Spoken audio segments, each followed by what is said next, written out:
A shower pump is sucking air in from the vent pipe. How do I stop it? Hi, my name is. See if I can assist you. It sounds as though the feed to the shower is too close to the vent pipe. It will need moving further away from the tank. Can you let me know how your shower is set up, please, or provide a picture of the pump and piping? That would be a great help. The hot connection for the shower has been taken off in the roof space because the vent pipe is concealed in the wall and the floors are new wooden floors and would be destroyed lifting them. The hot press is also far away from the installation to take a tapping of air. Okay, where the hot has been taken off, the T needs to be at least 1.5 meters away from the vent. If this is not the case and the T is closer, it will draw air in. The T-off for hot water supply to the pump is on the vent in roof space below height of cold water storage tank. How do you mean 1.5 meters away from vent? Do you mean CWST? Water height or vent height? Relist, incomplete answer. The T needs to be 1.5 meters away from the CWST. Horizontally, the T is 3 meters away. Vertically, it's 1 meter to bottom of CWST and over 1.5 meters when you include water level. What about a check valve? Or a long run of horizontal pipework? Right, so are both hot and cold feeds fed from the loft space CWST with the hot cut into the vent pipe, over 1.5 meters away from the bottom of the tank, and the cold on its own separate supply?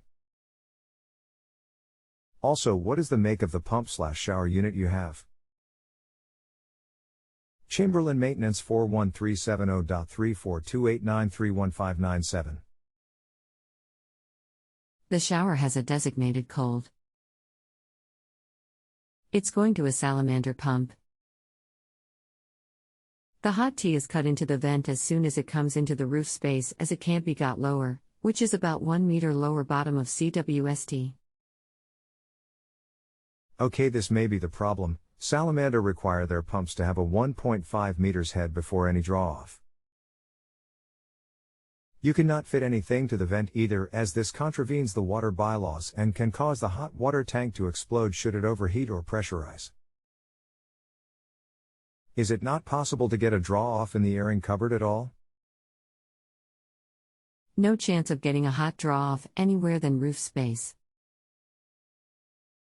What about automatic air vents on hot supply to pump? The pump works fine on all cold. This will not work as the pump is pulling air in via the vent, and with the power of the pump it will not be sufficient enough to allow the air to escape. Is there any way raising the CWST?